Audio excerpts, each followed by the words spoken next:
Episode 6। Office तक का drive खामोश और भारी था। पूरे रास्ते कार्तिक बेचैनी से हिलता डुलता रहा। कभी स्टीयरिंग व्हील पर उंगलियां टैप करता, कभी अपने पैरों को फ्लोरबोर्ड पर बाउंस करता, जबकि नीचे ट्रैफिक लाइट्स बदलती जा रही थी। उसका दिमाग हजारों अलग अलग सिनेरियोज में घूम रहा था, हर एक पिछले से ज्यादा बुरा, यहाँ तक कि उसका पूरा शरीर टेंशन से जैसे वाइब्रेट करने लगा था। उसने कार कर्ब के पास ऐसे पार्क की कि टायर हल्का सा घिस गया, लेकिन उसे इस बात की बिल्कुल परवाह नहीं थी कि बाद में टिकट मिलेगा या कार टो हो जाएगी। दरवाज़ा खोलते ही वो लगभग तूफान की तरह ऑफिस के अंदर घुस गया। मार्बल के फर्श पर कार्तिक के कदमों की आवाज़ गूंज रही थी जब वो ऑफिस के अंदर तेज ठोस कदमों से बढ़ता चला गया। आज रात देर तक रुके हुए एम्प्लॉयज़ की क्यूरियस नज़रें उसने पूरी तरह इग्नोर कर दी। वो सीधे सिक्योरिटी क्रॉस करके एलिवेटर में घुसा और पेंटहाउस वाला बटन इतनी जोर से दबाया कि उसे खुद हैरानी नहीं होती अगर एलिवेटर के डोर्स ही क्रैक हो जाते। कुछ ही सेकंड बाद एलिवेटर ने उसके फ्लोर पर डिंग किया। वो हल्की सी चाइम अभी उसे इतनी तेज लगी कि उसके कानों को चुभ गई। वो बाहर निकला और सीधे अपने ऑफिस की तरफ बढ़ा। उसकी शरीर की हर मांसपेशी तनी हुई थी। तभी हॉलवे के दूसरे छोर से किसी ने उसका नाम पुकारा। कार्तिक का कदम आधे सेकंड के लिए रुक गया, लेकिन फिर वो चलता रहा। उसके हाथ धीरे धीरे मुट्ठियों में बदल गए। बिल्कुल सही वक्त था जब कोई उससे बात करने की कोशिश करता, ठीक उसी समय जब वो बस एक कदम दूर था ये पता लगाने से कि वो औरत सच में यहाँ है या नहीं। अभी नहीं, उसने पीछे देखे बिना ही लगभग गुर्राते हुए कहा और अपने ऑफिस की तरफ बढ़ता रहा। जब वो ऑफिस पहुंचा तो वहां राघव भी था और वो भी थी, जैसे कुछ हुआ ही नहीं हो। कार्तिक एकदम सन्न रह गया। वो बस उसे देखता रह गया। फ्लैशबैक सच में उसके दिमाग पर टूट पड़े, एक के बाद एक, और अचानक उसके अंदर गुस्सा उभर आया। तुम कहाँ थी? उसने लगभग झल्लाते हुए पूछा। सबको लगा था कि वो मर चुकी है, लेकिन वो तो बिल्कुल ठीक ठाक खड़ी थी। उसने फिर पूछा, कहाँ थी तुम? वो कुछ नहीं बोली, बस कार्तिक को देखती रही। उसका नाम था माया। कार्तिक की जौ इतनी जोर से भिंज गई कि दर्द होने लगा जब वो सामने खड़ी औरत को घूर रहा था। वो उतनी ही खूबसूरत थी जितनी उसे याद थी। गहरी आंखें, लंबी लैशेस जिनकी परछाई उसके गालों पर पड़ रही थीं, और भरे हुए होंठ जिन पर आधी सी मुस्कान थी, जैसे वो अभी अभी उसके अतीत का अचानक वापस नहीं आई हो। उसे पास में राघव और रागिनी की धीमी सी बातें सुनाई दे रही थीं, लेकिन वो आवाज़ें जैसे मीलों दूर से आ रही थीं। उसकी मुठ्ठियां अब भी उसके किनारों पर कसी हुई थी और उसके शरीर की हर मांसपेशी तनी हुई थी, जैसे वो किसी भी पल आगे झपट सकता हो। असल में माया उसकी बेस्ट फ्रेंड थी। कार्तिक उसे सिर्फ बेस्ट फ्रेंड की तरह ही पसंद करता था, लेकिन उनकी फ्रेंडशिप हमेशा बहुत अच्छी रही थी। कार्तिक का दिल उसके सीने में जैसे उछल पड़ा जब माया बस वहीं खड़ी उसे देखती रही, एक अजीब सी डिटैच्ड क्यूरियोसिटी के साथ। वो इतनी शांत थी, इतनी नॉनशलेंट, जैसे वो अभी अभी उसके अतीत का भूत बनकर उसकी जिंदगी में वापस नहीं आई हो। उसने अपनी जॉब फिर भींच ली ताकि वो पहला सवाल ना पूछ बैठे जो उसके दिमाग में आया था, तुम जिंदा कैसे हो? क्योंकि जो कुछ हुआ था उसके बाद ये सब सेंस ही नहीं बनाता था। आखिरकार उसने बस इतना कहा, तुम यहाँ हो। माया ने हल्का सा कंधा उचकाया जैसे सवाल ही बेकार हो। क्लियरली, उसने हल्के से कहा, अब भी अपनी गहरी अनरीडेबल आंखों से उसे देखते हुए। कार्तिक की जौ और कस गई जब उसे अचानक उसे कंधों से पकड़कर झकझोरने की इच्छा हुई, सिर्फ इसलिए कि वो इतनी नॉनशलेंट क्यों है। उसने खुद को रोक लिया। उसके हाथ वहीं किनारों पर रहे, उंगलियां मुट्ठियों में कसी हुई, क्योंकि अगर उसने उसे छू लिया तो शायद वो कोई बेवकूफ़ी कर देता, जैसे उसे गले लगा लेना। कार्तिक ने नाक से तेज सांस छोड़ी और अपनी आवाज़ को स्टेडी रखने की कोशिश की। कहाँ थी तुम इतने साल माया? उसकी आवाज़ खुरदुरी और तनाव भरी थी। सबको लगा था कि तुम मर चुकी हो, लेकिन वो शब्द उसके गले में ही अटक गया। माया ने हल्का सा सिर तिरछा किया। मुझे पता है लोगों ने क्या सोचा था। कार्तिक की उंगलियां उसके किनारों पर हल्का सा ट्विच हुईं। कमाल है, अभी जब उसकी जिंदगी पहले से ही बिखर रही थी, ठीक इसी समय वो वापस चली आई। तुम सालों तक गायब रही और फिर ऐसे वापस आ सकती हो जैसे कुछ नहीं हुआ, उसने कड़वाहट से कहा। तभी माया ने थोड़ा सा वेट शिफ्ट किया और अपने हाथ ढीले से सीने पर क्रॉस कर लिए। इतना मिस किया मुझे? उसकी आवाज़ का वो फेमिलियर टीजिंग टोन कार्तिक के सीने में जैसे मुक्का मार गया। कार्तिक ने मुश्किल से खुद को ग्राउल करने से रोका। ड्रामा बंद करो, तुम्हें मुझे एक्सप्लेनेशन देना होगा। पहली बार उसकी आंखों में कुछ चमका, शायद हेजिटेशन, शायद गिल्ट, लेकिन वो पल भर में गायब भी हो गया। शायद देना पड़े, लेकिन यहाँ नहीं। कार्तिक की नज़र दरवाजे के पास खड़े राघव और रागिनी पर गई, फिर वापस माया पर। ठीक है, अगर उसे प्राइवेसी चाहिए तो मिल जाएगी। उसने अपनी ठुड्डी से अपने ऑफिस की तरफ इशारा किया। अंदर चलो, अभी। माया कुछ पल उसे देखती रही, फिर हल्की सी साय लेकर उसके पास से गुजर गई। उसका कंधा कार्तिक से हल्के से टकराया, जैसे जानबूझकर। कार्तिक तन गया, लेकिन कुछ नहीं बोला। वो उसके पीछे अंदर गया और दरवाज़ा बंद कर दिया। क्लिक। वो आवाज़ इस पल में कुछ ज्यादा ही फाइनल लगी। दोनों के बीच की खामोशी इतनी भारी थी कि जैसे सांस लेना भी मुश्किल हो। मीनवाइल, होटल में संध्या शावर के नीचे खड़ी थी। गर्म पानी उसके ऊपर गिर रहा था। उसके हाथ टाइल्स पर टिके हुए थे और पानी की आवाज़ सब कुछ डुबो रही थी। उनकी लड़ाई, वो स्टिकी नोट और उसके सीने में उठता खाली सा दर्द। उसे नहीं पता था वो कितनी देर से वहां खड़ी थी। तभी काउंटर पर रखा उसका फ़ोन बज़ हुआ। उसे इग्नोर करना आसान था, लेकिन कुछ था जिसने उसे पानी बंद करने पर मजबूर कर दिया। उसने टॉवल से हाथ पोंछा और फ़ोन अनलॉक किया। एक टेक्स्ट नोटिफिकेशन था। Kartik, I had to leave, something came up. Sandhya का दिल हल्का सा डूब गया। बस इतना? Something came up? क्या बस यही एक्सप्लेनेशन था उसके पास? वो तुरंत रिप्लाई करना चाहती थी, पूछना चाहती थी क्यों, कब, कितनी देर के लिए, लेकिन कुछ था जिसने उसे रोक लिया। शायद उनकी अभी अभी हुई लड़ाई, या आज उसका अजीब बिहेवियर, या शायद बस थकान। आखिरकार उसने बस एक ही वर्ड टाइप किया, ओके। वो एक शब्द स्क्रीन पर अकेला सा लटक रहा था। संध्या ने फ़ोन एक तरफ रख दिया और कपड़े पहनने लगी। उसकी हर मूवमेंट लगभग मैकेनिकल थी, जैसे ऑटो पायलट पर। लेकिन उसके दिमाग से ये एहसास जा ही नहीं रहा था कि कुछ गड़बड़ है। उनकी पहले भी लड़ाइयाँ हुई थी, लेकिन इतना बुरा कभी नहीं हुआ था कि कार्तिक बिना ठीक से बताए चला जाए। संध्या किचन में चली गई। उसे कुछ पता नहीं था। उसने बस यही सोचा, शायद कोई बिजनेस मैटर होगा। उसने हेडफोन्स अपने कानों पर लगाए और अरिजीत सिंह की प्लेलिस्ट प्ले कर दी। धीमी सी मेलोडी तुम ही होगी पूरे कमरे में गूंजने लगी। वो किचन में हल्का हल्का झूमते हुए काम करने लगी, सब्जियां काटना, बर्तन चलाना और गाने के साथ धीमे धीमे हमिंग करना। एक पल के लिए उसे लगा जैसे सब कुछ नॉर्मल है, जैसे कार्तिक अभी दरवाज़ा खोलकर अंदर आएगा, पीछे से उसकी कमर पकड़ेगा और उसकी खराब सिंगिंग पर कोई सार्कास्टिक कमेंट करेगा। लेकिन वो नहीं आया, और इसलिए संध्या बस खाना बनाती रही, गुनगुनाती रही और प्रिटेंड करती रही, क्योंकि अभी बस यही तरीका था जिससे वो अपने सीने के उस दर्द को फैलने से रोक सकती थी। कार्तिक कमरे में आगे पीछे चक्कर लगा रहा था। उसके हाथ उसके बालों में फंसे हुए थे, जैसे वो उन्हें खींचकर उखाड़ ही देगा। माया कुर्सी पर बैठी थी, उसे देख रही थी। उसके चेहरे पर वही इन्फ्यूरिएटिंगली अनरीडेबल एक्सप्रेशन था। वो चीज़ कार्तिक की फ्रस्ट्रेशन को और बढ़ा रही थी। उसे हिलाकर रख देने की इच्छा, कुछ भी करने की, लगभग असहनीय हो रही थी। आखिरकार उसने दांत भींचते हुए कहा, तुम ऐसे ही अचानक वापस नहीं आ सकती। माया ने अपने हाथ सीने पर क्रॉस कर लिए और कुर्सी पर पीछे झुक गई। क्यों नहीं? उसकी आवाज़ अब भी उतनी ही काम और कैजुअल थी। कार्तिक अचानक उसकी तरफ मुड़ा। उसकी जॉ इतनी कस गई थी कि दर्द होने लगा। क्योंकि मुझे लगा था कि तुम मर गई हो, उसने झटके से कहा। उसके शब्दों में वो कच्ची भावनाएं साफ थीं, जिन्हें वो उसे देखने के बाद से दबाए हुए था। माया के चेहरे पर पहली बार हल्का सा बदलाव आया। एक पल के लिए गिल्ट चमका। कार्तिक, लेकिन उसने उसे बीच में ही काट दिया। नहीं, उसकी आवाज़ सख्त हो गई। तुम यहाँ बैठकर ऐसे एक्ट नहीं कर सकती जैसे ये कोई रीयूनियन हो। 4 साल माया, पूरे 4 साल। तुम 4 साल तक गायब रहीं, एक भी मैसेज, एक भी वर्ड नहीं। तभी माया उठी और धीरे धीरे उसके पास चली आई। फिर अचानक उसने कार्तिक के सामने खड़े होकर सीधे उसकी आंखों में देखा। Marry me Kartik. कमरे की हवा जैसे एक पल के लिए फ्रीज हो गई। उसकी आवाज़ शांत थी, लेकिन उसके शब्दों में एक अजीब सी फर्मनेस थी। वो ऐसे बोल रही थी जैसे ये कोई नॉर्मल बात हो, लेकिन असल में उसके दिमाग में कुछ और ही चल रहा था। माया को कार्तिक की वेल्थ और पावर का पता था, और उसने सोचा था कि अगर वो उससे शादी कर ले तो उसकी लाइफ हमेशा के लिए सिक्योर हो जाएगी। लेकिन कार्तिक के लिए माया हमेशा सिर्फ बेस्ट फ्रेंड रही थी, लगभग एक सिस्टर जैसी, और शायद माया ने उसकी केयर को गलत समझ लिया था। कार्तिक ने दांत भींचे और उससे एक कदम पीछे हट गया।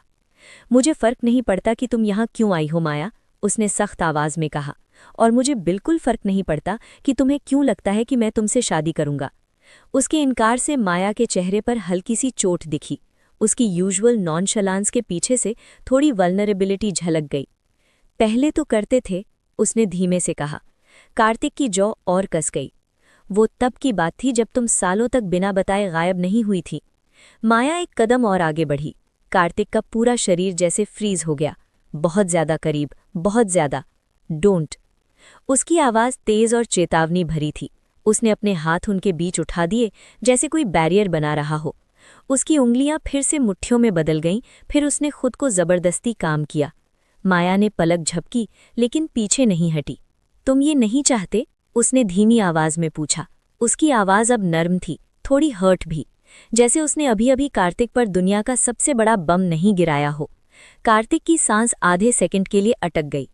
हम ये कॉन्वर्सेशन नहीं करने वाले, उसने कड़े स्वर में कहा। वो तुरंत दरवाजे की तरफ मुड़ा, क्योंकि अगर इस मोमेंट से भी कोई बुरी चीज थी तो वो ये होती कि संध्या अभी अंदर आ जाए और इस पूरे मेस का कोई हिस्सा देख ले। लेकिन वो बाहर निकल पाता उससे पहले माया ने उसका रिस्ट पकड़ लिया। उसकी पकड़ उम्मीद से ज्यादा मजबूत थी। उसकी उंगलियों का उसके स्किन को छूना इतना फेमिलियर, कार्तिक के सीने में एक अजीब सा दर्द जगा गया। वो वहीं रुक गया। प्लीज, माया ने धीरे से कहा। उसकी आवाज में अब पहले वाली टीजिंग नहीं थी, अब उसमें डेस्परेशन थी। और वही डेस्परेशन कार्तिक के दिमाग में चल रहे गुस्से के तूफान को एक पल के लिए रोक गई। मीनवाइल, संध्या। उसी समय संध्या का फोन फिर से बजा। उसने स्क्रीन की तरफ देखा। कॉलर आईडी पर लिखा था माँ, कार्तिक की माँ। संध्या की उंगलियां एक पल के लिए स्क्रीन के ऊपर रुक गईं। अभी? उसने गहरी सांस ली और कॉल उठा ली, अपनी आवाज को हल्का बनाने की कोशिश करते हुए। माँ, हम यहाँ ठीक हैं। झूठ उसके मुंह में कड़वा लगा, लेकिन वो और क्या कहती कि उनकी थोड़ी देर पहले लड़ाई हुई थी, कि कार्तिक बिना ठीक से बताए कहीं चला गया। फोन के दूसरी तरफ से माधवी की गर्मजोशी भरी हंसी सुनाई दी। अच्छा, लेकिन मैंने इसलिए कॉल किया क्योंकि मैं और तुम्हारे पापा अगले हफ्ते मिलने आ रहे हैं। एक पल रुककर उसने थोड़ा मजाकिया अंदाज में कहा। बस ये चेक करना था कि मेरा बेटा तुम्हें परेशान तो नहीं कर रहा, जैसा वो हमेशा करता है। संध्या की पकड़ फोन पर थोड़ी कस गई, जैसे माधवी को पहले से ही अंदाजा हो कि कार्तिक और संध्या के बीच कुछ ठीक नहीं है, भले ही उसकी आवाज बाहर से पूरी तरह कैजुअल लग रही हो। अचानक संध्या ने कहा, माँ, हम लोग 2 दिन में घर आ रहे हैं। कार्तिक का काम लगभग खत्म हो चुका है, बस थोड़ा सा वर्क बाकी है। फोन के दूसरी तरफ कुछ पल के लिए चौंकी हुई खामोशी छा गई। फिर माधवी की आवाज आई, इतनी जल्दी? सब ठीक तो है? अब उसकी आवाज में हल्की कंसर्न थी और शायद थोड़ी क्यूरियोसिटी भी। संध्या ने धीरे से निगल लिया, अपने अंदर उठती इच्छा को दबाते हुए कि वो सब कुछ सच सच बता दे। सब ठीक है माँ, उसने कहा, अपनी आवाज स्टेडी रखने की कोशिश करते हुए। कार्तिक बस आजकल बहुत काम कर रहा है, लेकिन वो लगभग खत्म होने वाला है। ये झूठ उसके गले में जैसे रेत की तरह अटक गया। उसे लगभग महसूस हो रहा था कि फोन के उस पार माधवी आंखें सिकोड़कर सोच रही होंगी कुछ गड़बड़ है, लेकिन फिलहाल उसे जाने देने का फैसला कर रही हैं। अगर तुम्हें यकीन है, आखिरकार माधवी ने कहा, लेकिन वो स्टेटमेंट से ज्यादा क्वेश्चन जैसा लग रहा था। फिर उसने जोड़ा, तो फिर जल्दी मिलते हैं, लव यू बेटा। और फिर कॉल कट गया। संध्या को उसके खाली फ्लैट की खामोशी और अपनी गिल्ट के साथ अकेला छोड़कर। Damn it all. संध्या ने झुंझलाकर गहरी सांस ली और अपना फोन किचन काउंटर पर थोड़ी ज्यादा ताकत से रख दिया। Meanwhile, Kartik's office. Kartik office में एक छोर से दूसरे छोर तक चक्कर लगा रहा था। उसके अंदर की टेंशन और फ्रस्ट्रेशन जैसे लहरों की तरह बाहर निकल रही थी। उसकी नज़र बार बार दीवार की घड़ी और अपने फोन की क्लॉक के बीच घूम रही थी, और हर गुजरते मिनट के साथ उसका इरिटेशन बढ़ता जा रहा था। माया अब भी उसी कुर्सी पर बैठी थी, उसे उसी इन्फ्यूरिएटिंगली अनरीडेबल एक्सप्रेशन के साथ देखती हुई। वो चीज़ कार्तिक की फ्रस्ट्रेशन को और बढ़ा रही थी। उसे हिलाकर रख देने की इच्छा, कुछ भी करने की, लगभग असहनीय हो रही थी। आखिरकार उसने दांत भींचते हुए कहा, तुम ऐसे ही अचानक वापस नहीं आ सकती। माया ने अपने हाथ सीने पर क्रॉस कर लिए और कुर्सी पर पीछे झुक गई। क्यों नहीं? उसकी आवाज अब भी उतनी ही काम और कैजुअल थी। कार्तिक अचानक उसकी तरफ मुड़ा। उसकी जॉ इतनी कस गई थी कि दर्द होने लगा।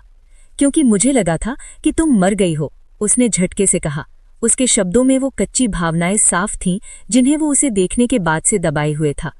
माया के चेहरे पर पहली बार हल्का सा बदलाव आया। एक पल के लिए गिल्ट चमका। कार्तिक, लेकिन उसने उसे बीच में ही काट दिया। नहीं, उसकी आवाज सख्त हो गई। तुम यहाँ बैठकर ऐसे एक्ट नहीं कर सकती जैसे ये कोई रीयूनियन हो। 4 साल माया, पूरे 4 साल। तुम 4 साल तक गायब रहीं, एक भी मैसेज, एक भी वर्ड नहीं। तभी माया उठी और धीरे धीरे उसके पास चली आई। फिर अचानक उसने कार्तिक के सामने खड़े होकर सीधे उसकी आंखों में देखा। Marry me Kartik. कमरे की हवा जैसे एक पल के लिए फ्रीज हो गई।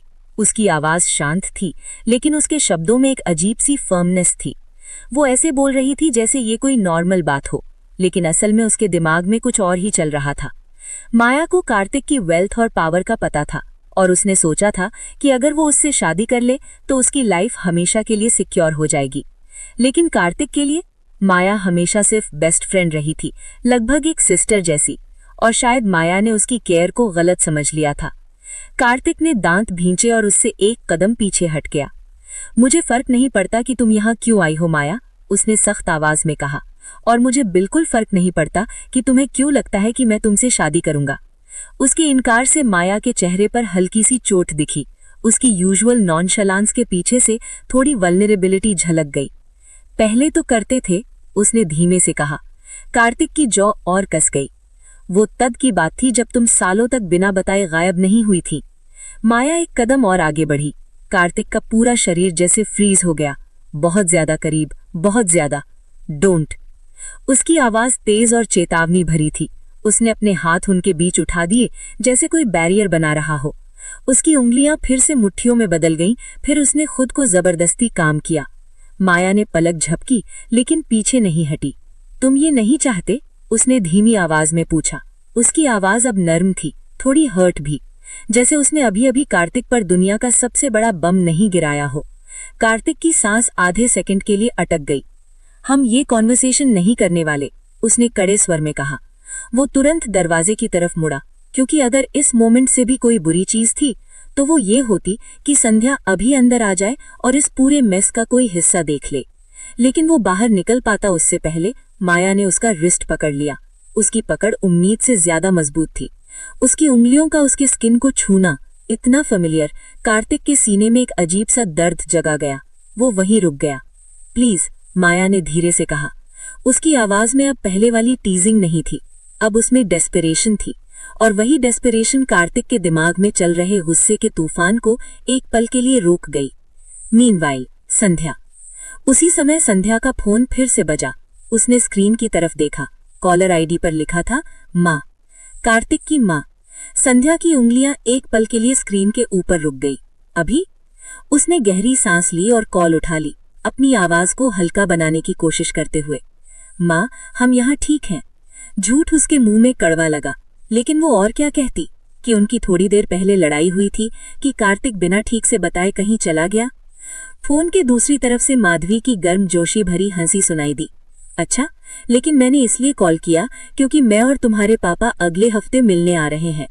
एक पल रुककर उसने थोड़ा मजाकिया अंदाज में कहा, बस ये चेक करना था कि मेरा बेटा तुम्हें परेशान तो नहीं कर रहा, जैसा वो हमेशा करता है। संध्या की पकड़ फोन पर थोड़ी कस गई, जैसे माधवी को पहले से ही अंदाजा हो कि कार्तिक और संध्या के बीच कुछ। भले ही उसकी आवाज बाहर से पूरी तरह कैजुअल लग रही थी, अचानक संध्या ने कहा, माँ, हम लोग 2 दिन में घर आ रहे हैं। कार्तिक का काम लगभग खत्म हो चुका है, बस थोड़ा सा वर्क बाकी है। फोन के दूसरी तरफ कुछ पल के लिए चौंकी हुई खामोशी छा गई। फिर माधवी की आवाज आई, इतनी जल्दी? सब ठीक तो है? अब उसकी आवाज में हल्की कंसर्न थी और शायद थोड़ी क्यूरियोसिटी भी। संध्या ने धीरे से निगल लिया, अपने अंदर उठती इच्छा को दबाते हुए कि वो सब कुछ सच सच बता दे। सब ठीक है माँ, उसने कहा, अपनी आवाज स्टडी रखने की कोशिश करते हुए। कार्तिक बस आजकल बहुत काम कर रहा है, लेकिन वो लगभग खत्म होने वाला है। ये झूठ उसके गले में जैसे रेत की तरह अटक गया। उसे लगभग महसूस हो रहा था कि फोन की उस पार माधवी आंखें सिकोड़कर सोच रही होंगी, कुछ गड़बड़ है, लेकिन फिलहाल उसे जाने देने का फैसला कर रही हैं। अगर तुम्हें यकीन है, आखिरकार माधवी ने कहा, लेकिन वो स्टेटमेंट से ज्यादा क्वेश्चन जैसा लग रहा था। फिर उसने जोड़ा, तो फिर जल्दी मिलते हैं, लव यू बेटा, और फिर कॉल कट गया। संध्या को उसके खाली फ्लैट की खामोशी और अपने गिल्ट के साथ अकेला छोड़कर। Damn it all! संध्या ने झुंझलाकर गहरी सांस छोड़ी और अपना फ़ोन किचन काउंटर पर थोड़ी ज्यादा ताकत से रख दिया। Meanwhile Kartik's office. Kartik office में एक छोर से दूसरे छोर तक चक्कर लगा रहा था। उसके अंदर की टेंशन और फ्रस्ट्रेशन जैसे लहरों की तरह बाहर निकल रही थी। उसकी नज़र बार बार दीवार की घड़ी और अपने फ़ोन की क्लॉक के बीच घूम रही थी और हर गुजरते मिनट के साथ उसका इरिटेशन बढ़ता जा रहा था। माया अब भी उसी कुर्सी पर बैठी थी, उसे उसी इन्फ्यूरिएटिंगली कॉम एक्सप्रेशन के साथ देखती हुई। वो चीज़ कार्तिक को और भड़का रही थी। उसे हिलाकर रख देने का मन था, खासकर इसलिए कि वो अचानक वापस आई और उससे शादी जैसी पागल बात मांग रही थी। उसके हाथ फिर से मुट्ठियों में कस गए। उसने पिछले 2 मिनट में चौथी बार घड़ी की तरफ देखा। माया ने आखिरकार पूछा, कार्तिक, तुम मुझसे शादी क्यों नहीं करना चाहते? उसे ये भी नहीं पता था कि कार्तिक पहले से मैरिड है। कार्तिक तुरंत उसकी तरफ मुड़ा। उसकी आंखों में गुस्से की चमक थी। क्योंकि हम एक दूसरे से प्यार नहीं करते, उसने तेज आवाज में कहा। इरिटेशन हर शब्द में साफ था। क्योंकि तुम सालों तक बिना एक वर्ड के गायब रहीं और अब कैजुअली वापस आकर मुझसे शादी करने को कह रही हो, शायद पैसे के लिए या किसी और बेवकूफ़ रीज़न के लिए। उसने कड़वाहट से जोड़ा, क्योंकि तुम मुझे छोड़कर चली गई थीं और अब अचानक वापस आ गई हो क्योंकि तुम्हें मुझसे कुछ चाहिए। माया की आंखों में आंसू चमक उठे। उसकी आवाज़ इमोशनल हो गई। आई एम सॉरी, लेकिन मैं तुम्हें छोड़ नहीं सकती, प्लीज़ ऐसा मत करो। माया की आवाज़ में डेस्परेशन सुनकर कार्तिक एक पल के लिए फ्रीज हो गया। उसके सीने में कुछ अजीब सा मरोड़ उठा जब उसने माया को इतना वल्नरेबल देखा। उसने उसे पहले कभी ऐसा नहीं देखा था। उसका एक हिस्सा जो अब भी उसे एक दोस्त की तरह केयर करता था, उसके पास जाकर उसे रीअश्योर करना चाहता था। लेकिन उसका दूसरा हिस्सा जो गुस्से, फ्रस्ट्रेशन और दर्द से भरा था, ज्यादा मजबूत निकला। तुम्हें सच में लगता है कि सॉरी बोलने से सब ठीक हो जाएगा, इतना सब होने के बाद भी? माया ने घबराकर कहा। कार्तिक, मुझे बताओ मुझे क्या करना चाहिए, मैं सब ठीक करना चाहती हूँ। तुम सब ठीक करना चाहती हो? कार्तिक ने उसके शब्द दोहराए। उसकी आवाज़ में गुस्सा और कड़वाहट साफ थी। वो सब ठीक करना चाहती है, 4 साल तक गायब रहने के बाद और सबसे खराब समय पर वापस आने के बाद। ये आयरनी इतनी ज्यादा थी कि अगर वो इतना फ्रस्ट्रेटेड ना होता तो शायद हंस पड़ता। वो एक कदम उसके करीब आया। उसकी आवाज़ अब ठंडी और तेज थी। तो शुरुआत करो, ये बताकर कि इन सारे सालों में तुम आखिर थी कहाँ? माया ने धीमे से कहा। उस समय मैं ठीक नहीं थी, इसलिए मैंने तुम्हें कुछ नहीं बताया। मेरे पास कोई ऑप्शन नहीं था। फिर उसने हल्का सा सिर उठाया। मैंने अपना करियर बनाया और अब मैं एक इंडियन मल्टीनेशनल कंपनी में अच्छी पोजीशन पर हूँ। कार्तिक की जॉब फिर से कस गई। जिस कैजुअल तरीके से वो ये सब कह रही थी कि उसके पास कोई ऑप्शन नहीं था, उससे उसका खून खौल उठा। और इससे तुम्हें ये हक मिल गया कि तुम बिना एक वर्ड के गायब हो जाओ, उसने तीखे स्वर में कहा। क्या तुमने एक पल भी सोचा कि मुझे कैसा लगा होगा? उसकी आवाज़ भारी हो गई। मैं महीनों तक तुम्हारे लिए परेशान रहा, सालों तक भी, और अब तुम वापस आकर एक्सपेक्ट करती हो कि सब पहले जैसा हो जाएगा? माया ने धीरे से कहा। मुझे पता है मैंने कांटेक्ट नहीं किया, लेकिन अब मैं सब ठीक करना चाहती हूँ। अब? कार्तिक ने लगभग हंसते हुए कहा, लेकिन वो हंसी ताना ज्यादा लग रही थी। 4 साल माया, पूरे 4 साल। तुम 4 साल इंतजार करती रहीं ये डिसाइड करने के लिए कि तुम्हें सब ठीक करना है? उसने सिर हिलाया। और तुम्हें लगता है कि मैं बस सब भूल जाऊंगा? माया एक कदम और आगे बढ़ी। उसका चेहरा अब ऑलमोस्ट प्लीडिंग था। कार्तिक, प्लीज। लेकिन कार्तिक तुरंत एक कदम पीछे हट गया, उनके बीच दूरी और बढ़ाते हुए। नहीं, उसने सख्ती से कहा। मुझे गिल्ट ट्रिप देने की कोशिश भी मत करना। उसकी आवाज़ अब ठंडी और कठोर थी। तुम इतने सालों बाद मेरी जिंदगी में ऐसे वापस नहीं आ सकती और एक्सपेक्ट नहीं कर सकती कि मैं तुम्हारे पैरों में गिल जाऊं। कार्तिक की नज़र माया पर टिकी रही जब वो एक कदम पीछे हटी। उसे इतना टूटा हुआ देखकर उसकी सीने में कुछ अजीब सा मरोड़ उठा। वो वहीं खड़ा रह गया, जैसे जम गया हो। माया ने कहा कि वो जा रही है। उसके अंदर का एक हिस्सा चाहता था कि वो उसे रोक ले, कुछ तो कहे, कुछ भी। लेकिन गुस्सा और दर्द अभी भी बहुत ताज़ा था, इसलिए उसने बस सपाट आवाज़ में कहा, हाँ, तुमसे मिलकर अच्छा लगा माया। उसकी ठंडी आवाज़ सुनकर माया के कंधे हल्के से झुक गए। एक पल के लिए उसकी आंखों में चोट झलकी, फिर उसने खुद को संभाल लिया। उसने कार्तिक को एक आखिरी नज़र से देखा, जैसे उम्मीद कर रही हो कि वो कुछ और बोलेगा। लेकिन जब उसने कुछ नहीं कहा तो वो मुड़ी और ऑफिस से बाहर चली गई। माया के जाने के बाद कार्तिक कुछ देर तक वहीं खड़ा रहा। उसके दिल में एक अजीब सा भारीपन था, गुस्सा, फ्रस्ट्रेशन और वो बेकार सा दर्द जो उसके सीने में चुभ रहा था। उसने गहरी सांस ली और हाथ बालों में फेर लिया। What a mess. तभी उसके पॉकेट में फोन वाइब्रेट हुआ।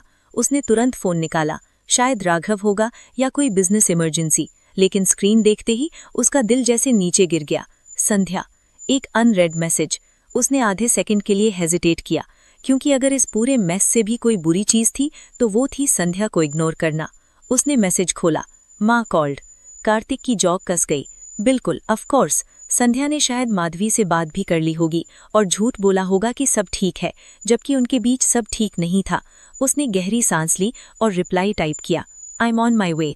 छोटा, सीधा, कोई बहाना नहीं, क्योंकि एक चीज उसे बिल्कुल साफ पता थी, संध्या को उस अपार्टमेंट में अकेला छोड़ना अब ऑप्शन नहीं था। On the way. गाड़ी चलाते हुए कार्तिक की उंगलियां स्टीयरिंग व्हील पर बेचैनी से टैप कर रही थीं। उसके सीने में गुस्सा, फ्रस्ट्रेशन और कुछ ऐसा जो वरी जैसा लग रहा था, तीनों आपस में लड़ रहे थे।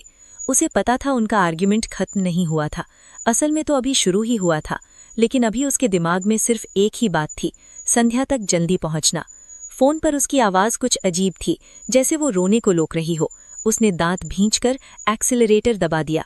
प्लीज, वो ठीक हो। Hotel room. कार्तिक ने होटल के कमरे का दरवाजा खोला। अंदर कदम रखते ही उसके सीने की गांठ और कस गई। कमरा बिल्कुल वैसा ही था जैसा वो सुबह छोड़कर गए थे, साफ और शांत। उसने जल्दी से कमरे में नजर दौड़ाई। संध्या, उसने आवाज लगाई। फिर उसकी नजर बिस्तर पर पड़ी। संध्या पेट के बल लेटी हुई थी। उसके कानों में ईयरबड्स थे। वो किताब पढ़ रही थी और हल्के हल्के किसी गाने के साथ हमिंग कर रही थी। बड़े डूबे और पिलोज के बीच वो बहुत छोटी लग रही थी। कार्तिक धीरे धीरे उसके पास गया। उसे देखकर जो राहत मिली, उससे भी ज्यादा उसे अचानक उसे गले लगाने की इच्छा हुई, क्योंकि उसे अभी भी फोन पर उसकी आवाज याद थी, जैसे वो रोने को रोक रही हो। वो बिस्तर के पास रुक गया। वो उसके ईयरबड्स निकालकर पूछना चाहता था क्या हुआ, लेकिन जिस तरह वो किताब में खोई हुई थी, जैसे वो बाकी दुनिया से खुद को ब्लॉक कर रही थी, उसका दिल कस गया। उसके अंदर का गिल्ट अब बाहर आने को तैयार था। उसने आज सच में बेवकूफ़ी की थी, उसे दूर धकेलकर, जबकि वो सिर्फ चीजें ठीक करना चाहती थी।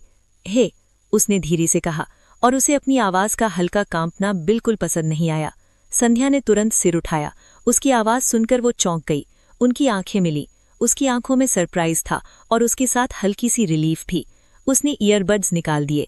कुछ सेकंड तक दोनों बस एक दूसरे को देखते रहे। कमरे में खामोशी थी, ऐसी खामोशी जिसमें सैकड़ों अनकहे शब्द भरे थे। आखिरकार संध्या ने धीरे से कहा, तुम वापस आ गए। उसकी आवाज में हल्का सा कांपना था। कार्तिक का दिल कस गया। वो माफी मांगना चाहता था, कुछ कहना चाहता था, लेकिन शब्द गले में अटक गए। आखिरकार उसने बस इतना कहा, हाँ। उसने हाथ पॉकेट्स में डाल लिए। दोनों के बीच हवा में अभी भी टेंशन भरी हुई थी। कार्तिक ने गला साफ किया। तुमने कुछ खाया? उसकी नजर उसके चेहरे पर गई।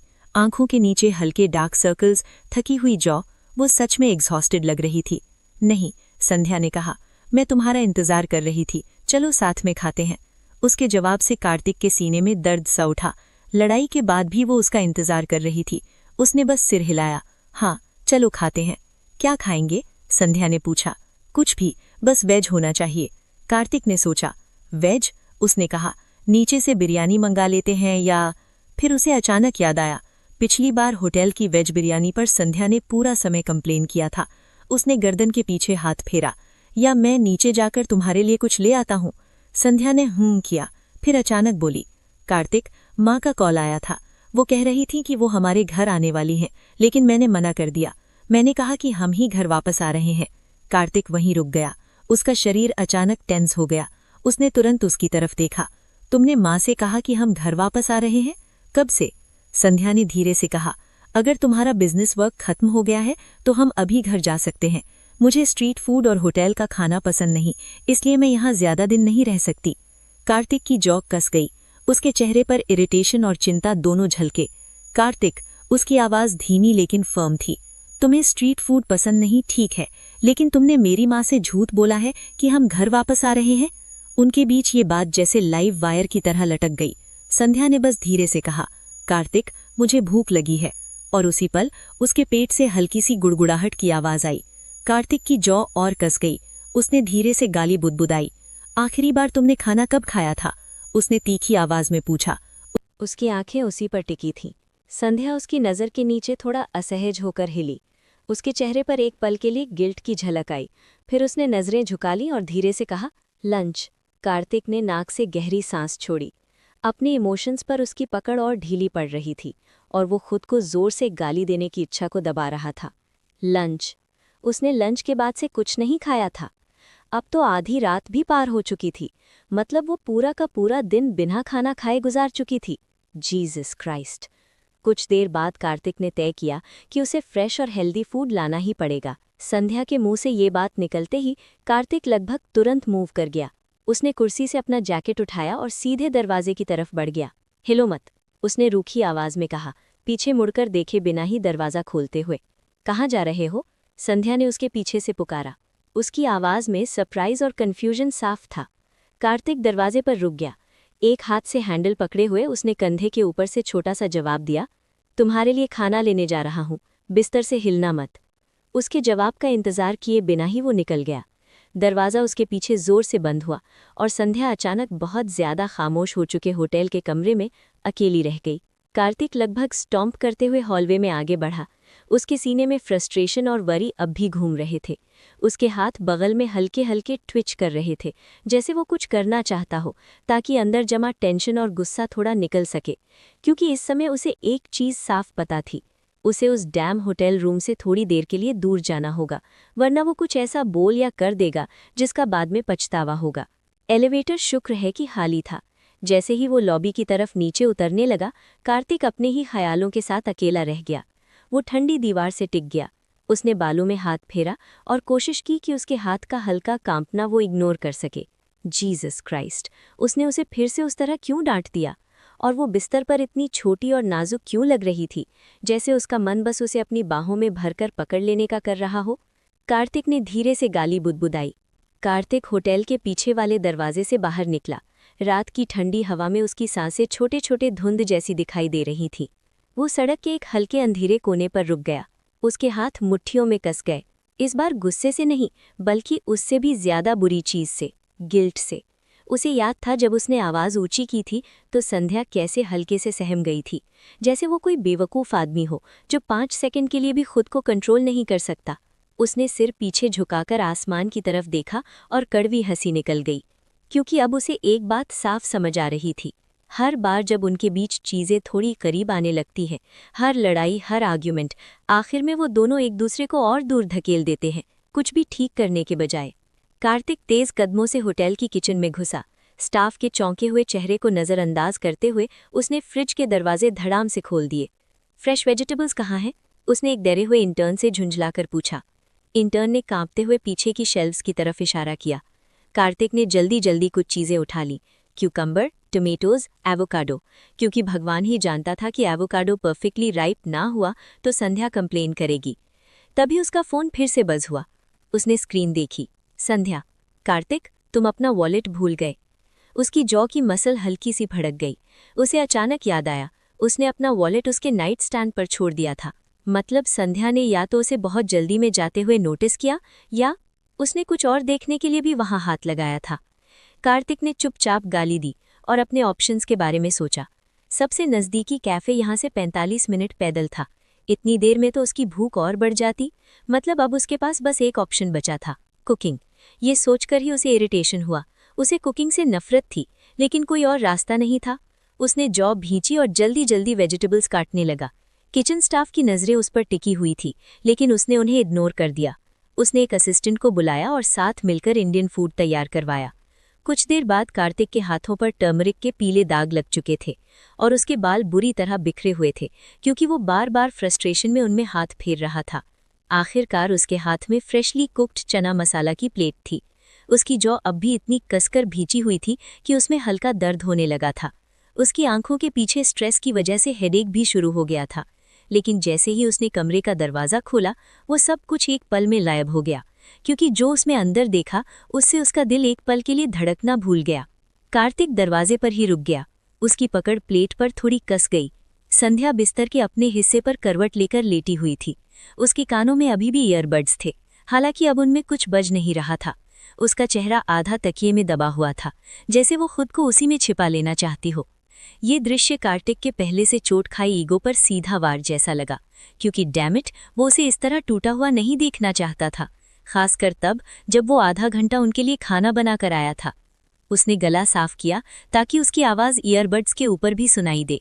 फिर उसने रूखी आवाज़ में कहा, खाना आ गया है। संध्या ने तुरंत सिर उठाया। तकिया उसके चेहरे से हट गया। उसकी आंखें हल्की लाल थीं, जैसे वो रोई हो। उसे देखकर कार्तिक के सीने में दर्द सा उठा। उसका इरिटेशन और उसे जाकर ठीक कर देने की इच्छा आपस में लड़ रही थी, क्योंकि वो एक्सप्रेशन उसके चेहरे पर होना ही नहीं चाहिए था, कभी नहीं। लेकिन संध्या को शायद उसके अंदर चल रही लड़ाई का अंदाज़ा नहीं था। उसने जल्दी से ईयरबड्स निकाल दिए और बिस्तर से नीचे उतरते हुए अपने बालों में हाथ फेरा, जैसे खुद को संभालने की कोशिश कर रही हो। उसी पल कार्तिक के अपने ही शब्द उसे जैसे घूंसे की तरह लगे। उसकी प्लेट पर पकड़ इतनी कस गई कि लगता था वो टूट ही जाएगी। Black magic. उसे सच में ऐसा ही लग रहा था, क्योंकि कब उसने किसी और के लिए खाना बनाया था? कब वो किसी को इस तरह खड़े होकर देख रहा था, जहां उसके चेहरे पर इरिटेशन या इंडिफरेंस के बजाय कुछ और था? उसने प्लेट को डेस्क पर थोड़ी जोर से रख दिया, फिर फ्रस्ट्रेशन में दोनों हाथ बालों में फेर लिए। अब तो ये आदत बन चुकी थी। फक, उसने धीरे से बुदबुदाया, इतना धीमे कि संध्या सुन न सके, लेकिन इतना जरूर कि वो शब्द उसके अपने दिमाग में गूंज जाए, क्योंकि शायद सच में संध्या ने उसके अंदर कुछ ऐसा। तभी संध्या का फोन बज हुआ। उसकी सोच जैसे अचानक टूट गई। उसने स्क्रीन की तरफ देखा और थोड़ा चौंक गई। स्क्रीन पर उसके छोटे कजिन का नाम चमक रहा था, वीर उसका कजिन था, लेकिन उनके बीच रिश्ता हमेशा थोड़ा अलग रहा था। वो दोनों सिबलिंग से भी ज्यादा क्लोज थे और उतना ही कैट्स की तरह लड़ते भी थे। उसका नाम देखते ही संध्या के दिमाग में ढेर सारी यादें घूम गई और उसके चेहरे पर अपने आप एक हल्की सी स्माइल आ गई। उसकी उंगलियां कुछ सेकंड तक आंसर बटन के ऊपर रुकी रहीं। फिर उसने कॉल उठा ली। वीर? उसकी आवाज़ कई दिनों बाद पहली बार हल्की और नरम लगी। संध्या? फोन के उस पार से वीर की जानी पहचानी एनर्जेटिक आवाज़ आई। थैंक गॉड तुमने फाइनली कॉल उठा लिया। मैं कई दिनों से तुम्हें कांटेक्ट करने की कोशिश कर रहा हूं, लेकिन तुम। संध्या ने प्यार से आंखें घुमा ली। उसे पहले से ही अंदाजा था कि अब वो क्या बोलने वाला है। मैं बिजी थी, उसने बीच में ही कहा, इससे पहले कि वीर उसके कम्युनिकेशन स्किल्स पर कोई ड्रामेटिक स्पीच शुरू कर दे। बिजी? किस चीज़ में बिजी? वीर ने तुरंत जवाब दिया, पृथ्वी के नक्शे से गायब होने में। सच में तुम जिस तरह मेरे कॉल्स इग्नोर कर रही थी, मुझे लगा तुम्हारे साथ कुछ हो गया। फोन के उस पार भी संध्या को साफ दिख रहा था कि वीर अभी ड्रामेटिक पाउट बना रहा होगा। संध्या के होठों पर हल्की स्मर्क आ गई। रिलैक्स तुम, छोटे से ड्रामा किंग। उसी समय कार्तिक ने अपनी सीट से सिर उठाया। कमरे की खामोशी में संध्या की अचानक आई हंसी गूंज गई थी।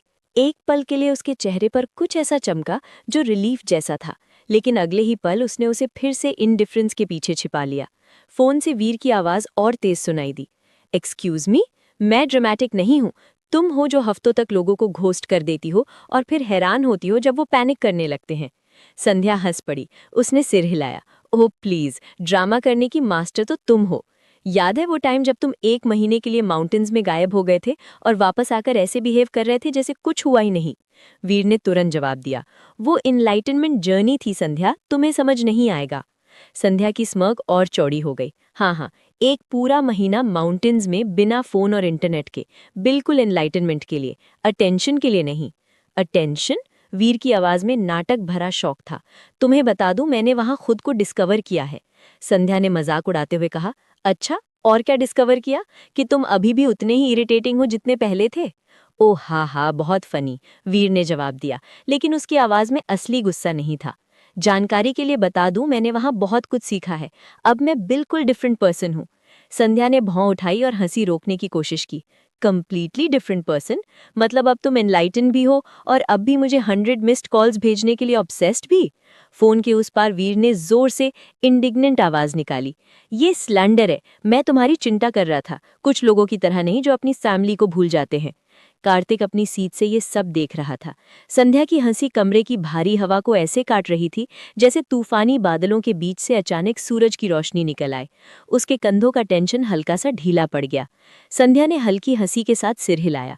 तुम बहुत ज्यादा चिंता करते हो, वीर ने तुरंत जवाब दिया, लेकिन इस बार उसकी आवाज में सच में कंसर्न भी था।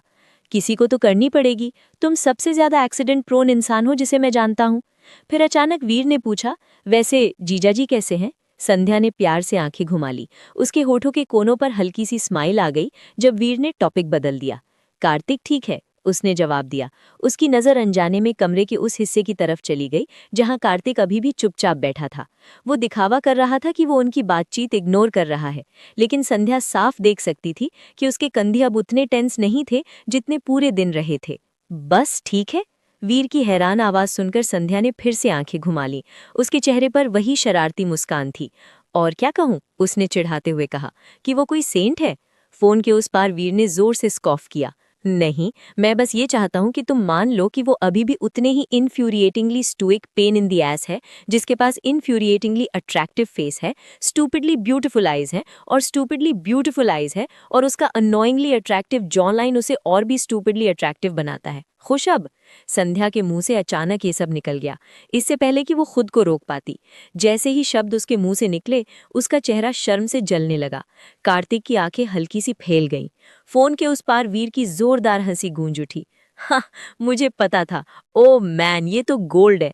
चुप हो जाओ, संध्या ने कहा। उसने एक हाथ से अपना चेहरा ढक लिया। शर्म से वो पूरी तरह लाल हो चुकी थी। उसने उंगलियों के बीच से झांक कर देखा और पाया कि कार्तिक सीधे उसे ही देख रहा है। उसकी नज़र गहरी और अनरीडेबल थी। फोन के उस पार वीर जरा भी शर्मिंदा नहीं था। वो पागलों की तरह हंस रहा था। रुको, जब तक मैं घर पर सबको ये ना बता दूं कि तुम सीक्रेटली अपने। संध्या का पूरा शरीर फ्रीज हो गया, क्योंकि वीर के मुंह से निकलने वाला अगला शब्द था हस्बैंड। और नहीं नहीं, बिल्कुल नहीं, ये कॉन्वर्सेशन उस दिशा में नहीं जा सकती थी। उसने घबराकर कार्तिक की तरफ देखा। कार्तिक अपनी सीट पर बिल्कुल स्टोन स्टिल हो गया था। संध्या ने फोन में दांत भींचकर कहा, वीर, भगवान की कसम, अगर तुमने वो सेंटेंस पूरा किया तो। लेकिन ऑब्वियसली उसने पूरा किया। तुम सीक्रेटली अपने हस्बैंड के लिए ऑब्सेस्ड हो। संध्या की आंखें शॉक में फैल गईं, और जैसे किस्मत आज उसके खिलाफ ही थी, उसी एग्जैक्ट मोमेंट कार्तिक अपनी सीट से उठ खड़ा हुआ और धीरे धीरे उसकी तरफ चलने लगा। उसकी नज़र अभी भी संध्या पर ही टिकी थी। उसका एक्सप्रेशन पूरी तरह कंट्रोल्ड था, जैसे वो जो भी महसूस कर रहा हो उसे छिपाने की कोशिश कर रहा हो। वीर को जरा भी अंदाजा नहीं था कि उसने अपनी कजिन की लाइफ में मैसिव केओस डाल दिया है। वो अभी भी फोन में हंसते हुए बोला, ओ मैन, मैं शर्त लगाता हूं कि तुम अभी टमाटर से भी ज्यादा लाल हो रही हो। चुप हो जाओ, संध्या ने दांत भींचकर कहा। उसका दिल तेजी से धड़क रहा था, क्योंकि कार्तिक अब उसके सामने आकर रुक गया था। उसकी नजरें अभी भी उसी पर टिकी थीं। संध्या ने जबरदस्ती अपने चेहरे पर इनोसेंट स्माइल लाने की कोशिश की और खुद को मजबूर किया कि वो कहीं भी देखे, बस वहां नहीं जहां उसकी ड्रेस शर्ट उसके चौड़े कंधों से चिपकी हुई थी, या जहां उसकी लंबी उंगलियां ढीली मुट्ठियों में बंद थीं। कार्तिक का चेहरा हमेशा की तरह स्टोन लाइक था। बस उसकी आंखों में हल्की सी फ्लिकर थी, जो संध्या से फोन पर गई और फिर वापस संध्या पर आ गई। स्पष्ट था, उसने हर एक शब्द सुन लिया था। और हाँ, अब संध्या सच में मुसीबत में थी। वीर अभी भी फोन में खुश खुश बोल रहा था।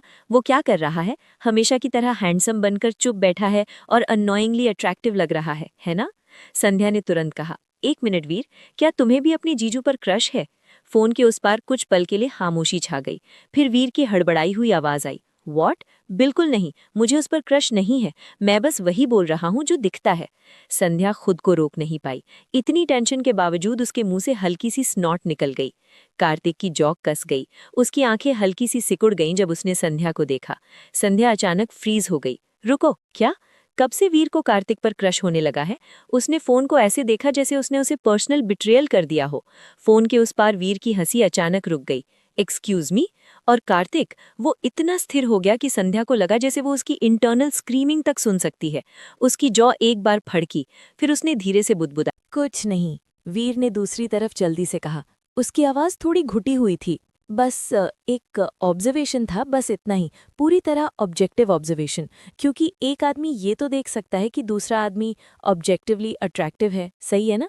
कार्तिक ने नाक के पास उंगलियां रखकर आंखें बंद कर ली, जैसे वो सिर दर्द से लड़ने की कोशिश कर रहा हो।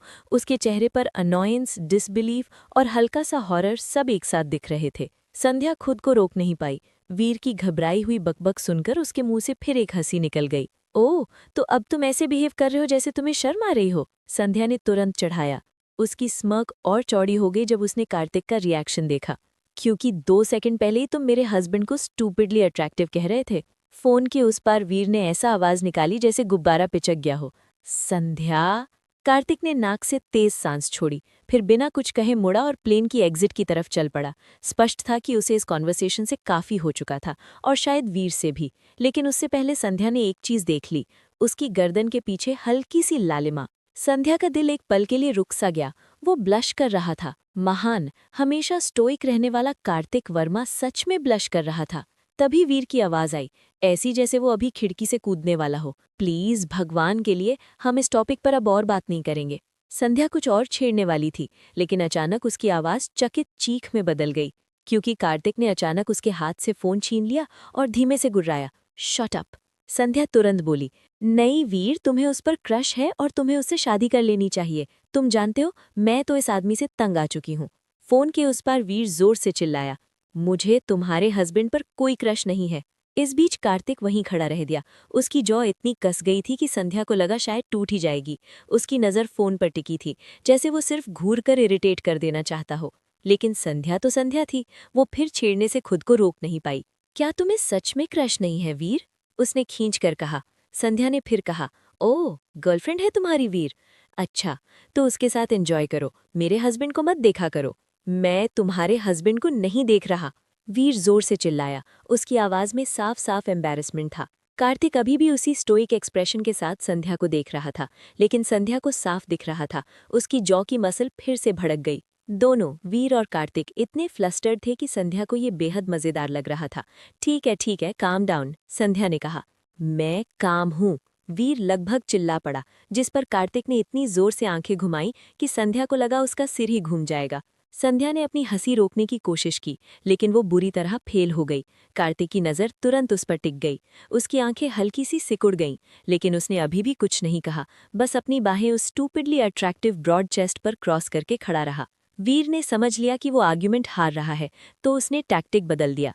वैसे भी तुम्हारा हस्बैंड बहुत बड़ा पेन इन दी एस है, संध्या ने हंसते हुए कहा। तुम्हें लगता है मुझे नहीं पता? उसने सामने खड़े लंबे और स्टोइक आदमी की तरफ पॉइंटेड ग्लांस फेंका। कार्तिक के गले से हल्की सी नाराज आवाज निकली। उसकी आंखें और संखरी हो गई, जैसे वो चुपचाप उसे चैलेंज कर रहा हो कि वो एक शब्द और बोले। वीर फिर शुरू हो गया, वो खच्चर की तरह जिद्दी है, हमेशा ग्रम्पी रहता है, और ये तो छोड़ो कि उसकी इमोशनल कैपेसिटी एक पत्थर जितनी है। इस बार संध्या अपनी हंसी रोक ही नहीं पाई, क्योंकि सच कहें तो कार्तिक सच में कभी कभी पेन इन दी एस था। संध्या ने मजाक में कहा, हाँ बिल्कुल तुम्हारी गर्लफ्रेंड की तरह। वीर की आवाज टूट गई, मेरी वॉट? और उसी पल कार्तिक, जो अब तक चुपचाप गुस्से में खड़ा था, अचानक धड़ाम से अपना हाथ संध्या की सीट पर मार दिया। झटके से संध्या थोड़ा हिल गई। कार्तिक झुककर उसके इतना करीब आ गया कि उसकी सांस उसके कान को छूने लगी, और उसने धीमे से गुर्राकर कहा, तुम अपनी किस्मत बहुत ज्यादा आजमा रही हो। संध्या ने बिना पछतावे के उसकी तरफ देखकर मुस्कुरा दिया। सच में? उसके इनोसेंट लुक पर कार्तिक की आंखें खतरनाक तरीके से गहरी हो गई। उसकी जॉ फिर से कस गई, और ये बात संध्या को बिल्कुल भी मददगार नहीं लग रही थी कि वो इतना अट्रैक्टिव लग रहा था। फोन के उस पार वीर लगभग मरती हुई बत्तख जैसी आवाज में चिल्लाया, भगवान के लिए तुम दोनों फ्लर्टिंग बंद कर सकते हो? मुझे सेकंड हैंड और थर्ड हैंड एम्बैरेसमेंट हो रहा है। उसी पल कार्तिक और करीब झुक गया, इतना करीब कि संध्या चाहती तो उसकी आईलैशेस गिन सकती थी। उसकी नज़र उसकी आंखों से उसके होठों पर गई, फिर वापस। उसकी आंखें इतनी गहरी हो गई थी कि संध्या का दिल उसकी छाती में जोर से धड़कने लगा। कार्तिक ने वीर की तरफ जवाब दिया, बिना संध्या से नजर हटाए, हम फ्लर्ट नहीं कर रहे। फोन के उस पार कुछ पल की खामोशी छा गई, जैसे कार्तिक को समझ ही नहीं आया कि अभी क्या जवाब दे। संध्या का ध्यान केंद्रित करना मुश्किल हो रहा था, क्योंकि कार्तिक इतना पास खड़ा था। उसकी नजरें उसके चेहरे पर थीं, उसकी खुशबू में हल्की सी कॉफी की महक थी, और संध्या के दिमाग में बस एक ही सवाल घूम रहा था, आखिर उसके साथ हो क्या रहा है? आखिरकार वीर ने कहा, तो फिर इसे क्या कहोगे? संध्या बोली, वीर, हम अभी जेट में हैं, मैं बाद में बात करती हूँ। क्या? अरे! वीर ने विरोध किया। वो अभी भी पूरी तरह कंफ्यूज लग रहा था, लेकिन संध्या ने उसकी बात इग्नोर कर दी। उसने फोन कट कर दिया इससे पहले कि वो और ड्रामा करे। उसने फोन सीट पर फेंक दिया। कार्तिक की नज़र फिर से उसकी तरफ उठी। उसकी आंखों में अभी भी वही खतरनाक इंटेंसिटी थी।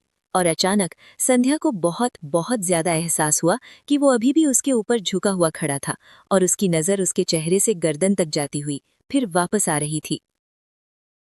उन दोनों के बीच जो खामोशी छाई, वो लगभग कानों को चुभने वाली थी, भारी, गहरी और अनकहे शब्दों से भरी हुई। संध्या का दिल उसकी पसलियों से जोर जोर से टकरा रहा था जब कार्तिक उसे नीचे झुककर देख रहा था। उसका शरीर लगभग उसे प्लेन की सीट में कैद कर चुका था। वो ऐसा लग रहा था जैसे मुश्किल से खुद को संभाल रहा हो। उसकी जॉ इतनी कस गई थी कि उसकी मसल साफ दिखाई दे रही थी। संध्या उसकी गर्म, कॉफ़ी सी महकती सांस अपनी त्वचा पर महसूस कर सकती थी और ये उसे पागल कर रहा था। कार्तिक की नज़र फिर से उसके होठों पर जा टिकी। उसकी आंखों में कुछ तेज और गर्म सा चमका। संध्या की सांस अचानक अटक गई। उसकी उंगलियां अनजाने में उसके स्वेट पैंट्स में कस गईं। वो उसके होठों को ऐसे देख रहा था जैसे वो उसे पूरी तरह निगल लेना चाहता हो। और भगवान, ये एहसास उसके पूरे शरीर में अजीब सी धड़कन और गर्मी फैला रहा था। वो मुश्किल से 10 मिनट से उसके सामने खड़ा था और फिर भी वो उसे धागा धागा खोल रहा था। कार्तिक? संध्या की आवाज़ एक धीमी, अटकी हुई फुसफुसाहट में निकली। उसकी आंखें अब भी उसकी आंखों में अटकी थीं, जैसे कोई चुंबक उन्हें पकड़े हुए हो। उसे समझ नहीं आ रहा था उसे धक्का दे या उसे और पास खींच ले। उसका नाम सुनकर कार्तिक की नज़र एक पल के लिए उसकी आंखों पर गई। उसका चेहरा पढ़ पाना असंभव था। वो अब भी गहरी सांस ले रहा था, जैसे खुद को काबू में रखने की कोशिश कर रहा हो। लेकिन अगले ही पल उसकी नज़र फिर उसके होठों पर लौट आई और वो और करीब आ गया। उसका विशाल शरीर उसके ऊपर एक परछाई की तरह झुक गया। अब संध्या का दिल उसके गले तक आ चुका था। उसकी धड़कन इतनी तेज थी कि उसे खुद सुनाई दे रही थी। कमरा अचानक बहुत गर्म और बहुत छोटा लगने लगा। कार्तिक का चेहरा उसके चेहरे से बस कुछ इंच दूर था। उसकी आंखें अब भी उसके होठों पर टिकी थीं, जैसे कोई भूखा आदमी खाने को देख रहा हो। उसका सीना तेजी से उठ गिर रहा था। संध्या को यकीन था वो भी उतना ही प्रभावित था जितना वो। उसने कार्तिक को पहले कभी इतना बिखरा हुआ नहीं देखा था, और सच कहें तो ये उसके अंदर अजीब अजीब एहसास जगा रहा था। ऐसे एहसास जो उसके शरीर को मीठे दर्द से भर रहे थे। अचानक कार्तिक हिला। उसने एक हाथ उसके सिर के पीछे सीट पर टिकाया और उसे पूरी तरह घेर लिया।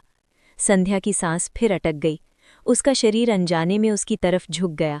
वो इतना मजबूत, इतना बड़ा, इतना शक्तिशाली था, और जिस तरह वो उसे देख रहा था जैसे वो उसकी जिंदगी की सबसे खूबसूरत चीज़ हो। संध्या की उंगलियां उसके बगल में हल्की सी हिलीं। उसका मन कर रहा था उसे छू ले, उसका चेहरा नीचे खींच ले, लेकिन उसने खुद को रोका। उसने अपने होंठ काट लिए, जैसे इससे वो छोटी सी आवाज़ निकलने से रोक सके जो उसके होठों के पास कार्तिक की सांस छूने से निकल रही थी। उसकी आंखें और गहरी हो गईं, जैसे कोई शिकारी अपने शिकार की कमजोरी देख ले।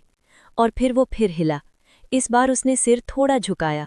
उनकी नाकें हल्के से छू गईं और उसने धीमे से फुसफुसाया, कहो।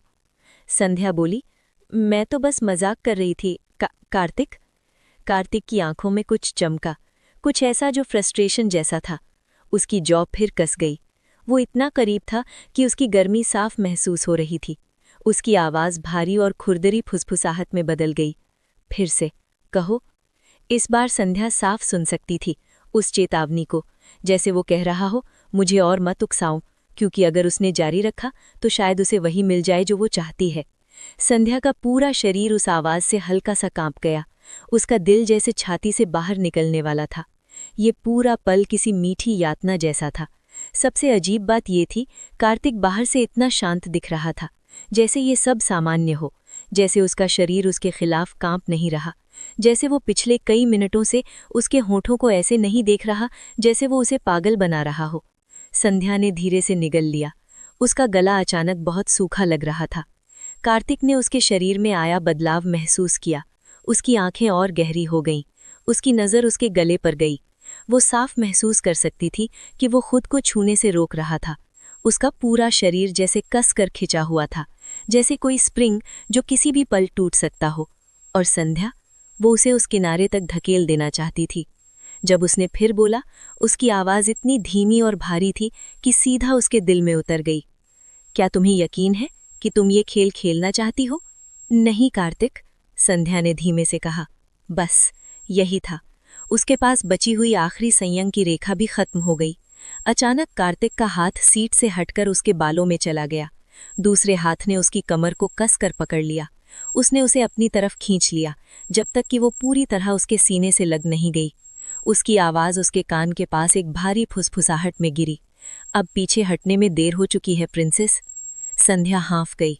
उसका शरीर और कसकर उसके खिलाफ दब गया। वो इस पल के बारे में बहुत समय से सोच रही थी और अब जब ये सच में हो रहा था तो ये लगभग अविश्वसनीय लग रहा था। उसका उसे छूना, उसे पकड़े रखना, उसके कान में वो खतरनाक सेक्सी बातें कहना। उसका हाथ उसके बालों में और कस गया। उसने उसका सिर पीछे खींचा ताकि उसकी गर्दन साफ दिखे और उसकी त्वचा के पास गुर्राया, तुम मेरी हो। कार्तिक के गले से एक धीमी अधिकार भरी आवाज निकली। उसके होंठ उसकी जॉ लाइन को हल्के से छू गए। संध्या की टांगें अनजाने में और कस गईं। उसने दांत भींचते हुए कहा, तुम्हें जरा भी अंदाजा नहीं कि खुद को रोकने में कितनी मुश्किल हो रही है ताकि मैं तुम्हें यहीं इस सीट पर। उसका हाथ उसकी कमर से ऊपर सरकने लगा। संध्या को अपनी बातों पर एक हल्की सी कराह दबानी पड़ी। पिछले 5 मिनटों में उसकी पूरी दुनिया बस 3 चीजों में सिमट गई थी, उसके हाथ, उसकी सांस और उसकी गहरी आवाज। कार्तिक का हाथ उसके पेट से गुजरता हुआ उसकी शर्ट के अंदर चला गया। उसकी उंगलियां उसकी त्वचा को छू गईं।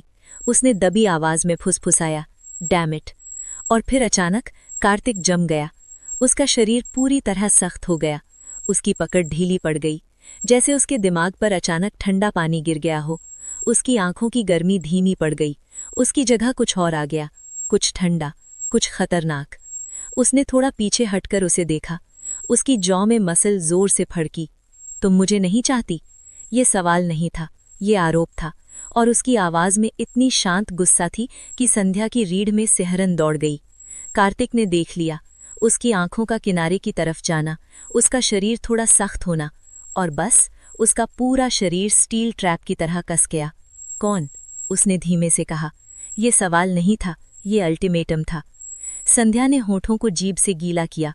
उसकी उंगलियां फिर से उसके स्वेट पैंट्स में कस गईं। उसने मुश्किल से निगल लिया। कमरे की खामोशी फिर भारी हो गई। और फिर कार्तिक बोला। उसकी आवाज ठंडी और कठोर थी, जवाब दो। मैं बस वीर को टीज कर रही थी कार्तिक। कार्तिक ने उसकी बात सुनी और कुछ सेकंड तक उसका चेहरा बिल्कुल पत्थर जैसा रहा। वो इतना शांत था कि संध्या को लगा जैसे वो किसी तूफान की आंख में खड़ी हो। और फिर अचानक सब टूट गया। कार्तिक का हाथ उसके सिर के ऊपर सीट पर धड़ाम से लगा। उसका शरीर फिर उसे पूरी तरह घेर चुका था। उसके गले से एक भारी गुर्राहट निकली। मैं तुम्हें चाहती हूं कार्तिक, तुम ऐसा क्यों सोच रहे हो? अगले ही पल कार्तिक हिला, इतनी तेजी से कि संध्या देख भी नहीं पाई। एक पल वो सामने खड़ा था और अगले ही पल उसके हाथ उसके चेहरे के दोनों तरफ थे और उसके होंठ उसके होठों पर जोर से आ गिरे। ये किस नर्म नहीं था, ये मीठा नहीं था, ये बेचैन, अधिकार भरा और बेकाबू था। ऐसा किस जिसने संध्या के दिमाग की हर सोच छीन ली और साफ कर दिया कि कार्तिक वर्मा क्या चाहता है। जब वो अलग हुआ, दोनों की सांसें भारी थीं, उनके माथे एक दूसरे से टिके हुए थे और उसने भारी आवाज में कहा, मुझसे फिर कभी झूठ मत बोलना। मैं झूठ नहीं बोल रही कार्तिक। उसकी बात सुनकर कार्तिक के गले से एक धीमी अधिकार भरी आवाज निकली। उसने उसकी ठुड्डी पकड़कर उसका चेहरा ऊपर उठाया ताकि उसकी नजर उसी पर टिकी रहे। वो उसे ऐसे देख रहा था जैसे कोई भूखा आदमी अपने सामने खाना देख रहा हो। उसकी आंखों में गहरी कच्ची चाहत जल रही थी। उसका हर इंस्टिंक्ट उसे कह रहा था, उसे यहीं पकड़ ले, उसे सीट पर दबा दे जब तक वो उसका नाम चिल्लाने न लगे। लेकिन अपनी बची खुची सेल्फ कंट्रोल के साथ उसने भारी आवाज में कहा, फिर से कहो। कार्तिक का फोन फिर से बज हुआ और उस आवाज ने कमरे में फैले भारी तनाव को जैसे चाकू की तरह चीर दिया। उसने नीचे स्क्रीन की तरफ देखा और उसकी जॉ साफ साफ कस गई। दूसरा हाथ अब भी संध्या को वहीं थामे हुए था। संध्या को लगभग महसूस हो रहा था कि उसके अंदर से झुंझलाहट लहरों की तरह निकल रही है जब उसने देखा कि फिर से अननोन नंबर कॉल कर रहा था, सिर्फ कुछ पल पहले कॉल काटने के बाद ही। उसने नाक से धीरे धीरे सांस छोड़ी और दबी हुई गुर्राहट में बोला, कसम से अगर। फोन की दूसरी तरफ वाले ने शायद कुछ समझाना शुरू किया था क्योंकि कार्तिक की आंखें और भी गहरी और खतरनाक हो गईं। उसकी जॉ कुछ देर तक चुपचाप हिलती रही, जैसे वो अपने अंदर बढ़ते गुस्से को काबू में रखने की कोशिश कर रहा हो। फिर आखिरकार उसने दांत भींचकर कहा, मैंने कहा। लेकिन उसी पल दरवाजे पर किसी ने इतनी जोर से धमाका किया कि संध्या हल्का सा चौंक गई। कार्तिक बिजली की तरह हिला। 1 सेकंड पहले वो उसे सीट पर दबाए हुए था और अगले ही पल उसका पूरा शरीर संध्या के सामने खड़ा था, जैसे वो उसे स्वाभाविक रूप से ढाल बनकर बचा रहा हो। जब बाहर से फिर धमाका हुआ तो कार्तिक की आवाज अचानक बेहद खतरनाक रूप से धीमी हो गई। जो भी बाहर है उसके पास 5 सेकंड है यहाँ से हट जाने के लिए, वरना मैं इस दरवाजे में मुक्का मारकर छेद कर दूंगा। संध्या को ऐसा लगा जैसे उनके आसपास की हवा ही चिंगारियां छोड़ रही हो। कार्तिक की सांसें अब भारी और बेकाबू थीं। नोट: वे लोग अब वाराणसी के फार्म हाउस पहुंच चुके थे और ये वही पल था जब वे दोनों इतने करीब थे। कार्तिक की नजरें तेजी से चारों तरफ घूमी, जैसे कोई शिकारी खतरे को ढूंढ रहा हो। जब उसे कुछ दिखाई नहीं दिया तो उसने धीरे धीरे संध्या से थोड़ा पीछे हटकर उसे सीधा बैठने दिया। लेकिन वो पूरी तरह दूर नहीं गया। वो अब भी इतना करीब था कि संध्या उसके शरीर की गर्मी महसूस कर सकती थी। बाहर से फिर दरवाजे पर जोर की चोट पड़ी। इस बार कार्तिक के गले से निकली आवाज इतनी गहरी गुर्राहट थी कि संध्या की गर्दन के सारे रोंगटे खड़े हो गए। उसकी आवाज एक खतरनाक गूंज जैसी थी जब उसने कहा। कार्तिक का पूरा शरीर फिर से स्प्रिंग की तरह कस गया। हर मांसपेशी तनी हुई थी, जैसे वो खुद को रोक रहा हो कि कहीं उसका गुस्सा पूरी तरह फट न पड़े। लेकिन बाहर वाला इंसान शायद चेतावनी से नहीं डरा, क्योंकि उसने फिर से दरवाजे पर और जोर से धमाका किया, इतना कि पूरी कार हिल गई। कार्तिक का पूरा शरीर गुस्से से कांप उठा। उसकी जौ की नस जोर से फड़की, उसका हाथ मुट्ठी में बदल गया, जैसे वो खुद को रोकने की आखिरी कोशिश कर रहा हो। संध्या का दिल उसके गले तक आ गया। इतनी तेज धड़क रहा था कि उसे लगा कार्तिक भी सुन सकता है। वो लगभग उसके ऊपर झुका हुआ था, जैसे उसे बचाने की कोशिश कर रहा हो। लेकिन संध्या साफ देख सकती थी, उसकी मुट्ठियां कस चुकी थीं, उसके नथुने फूले हुए थे, उसका शरीर ऐसे तना था जैसे सांप वार करने के लिए तैयार हो। जो भी बाहर था वो साफ साफ मुसीबत ढूंढ रहा था, और भगवान ही उसकी मदद करे अगर उसे सच में वो मिल गई। जैसे ही दरवाजे पर धमाके रुक गए, कार्तिक का पूरा शरीर जम गया। उसकी सांसें भारी थीं, उसकी मुट्ठियां अब भी कसकर बंद थीं। कुछ पल तक वो बिल्कुल नहीं हिला, जैसे इंतजार कर रहा हो कि क्या वो लोग वापस आएंगे। और फिर आखिरकार उसने धीरे से सांस छोड़ी। उसका शरीर थोड़ा ढीला पड़ा। उसकी नज़र फिर से संध्या के चेहरे पर आकर रुकी, गहरी, तेज और खतरनाक रूप से करीब। जब उसने कहा, उसकी आवाज़ खुरदुरी थी, उन्हें भूलना नहीं चाहिए था कि मैं कौन हूँ। कार्तिक की नज़रें संध्या की आंखों में धंस गईं। उनके बीच की हवा फिर से तनाव से भर गई। उसकी आवाज़ धीमी और अधिकार भरी संध्या की रीढ़ में सिहरन दौड़ा गई। वो नहीं भूलेंगे, संध्या ने धीमे से फुसफुसाकर कहा। उसकी उंगलियां अनजाने में कार्तिक की शर्ट के कपड़े में कस गईं।